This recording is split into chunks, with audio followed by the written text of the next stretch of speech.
आता आपण बघणार आहोत. पेनं योग्य पद्धतीने कसं लावायचं जेणेकरून 100% उगवलं पाहिजे ते आता आपण बघणार आहोत. ही बेनं लावायचं चालू करत नाही, कसं लावायचं बघा. ते असं बेनं बरोबर सरीच्या मध्ये आहे ते लावायचं. आता काय जण अशी लावते ती लावून सोडून देते ते असं आणि उगवलं नाही म्हणून सांगते ती. बऱ्याच ठिकाणी आता या प्रकारे होते, हे योग्य नाही. ते लावायचं झालं तर बेनं काय करायला लागते, झूम करता राहील. ही जी बेण्याचा डोळा आहे ते डोळा पूर्णपणे आत गेला पाहिजे, थोडा दाबायचा, पूर्णपणे आत गेला पाहिजे. ही डोळा आतमध्ये गेला पाहिजे. साधारणपणे 1 ते 1.5 फुटावर लावतोय आपण,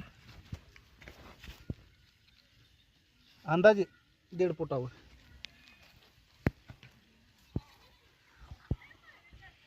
त्या पद्धतीने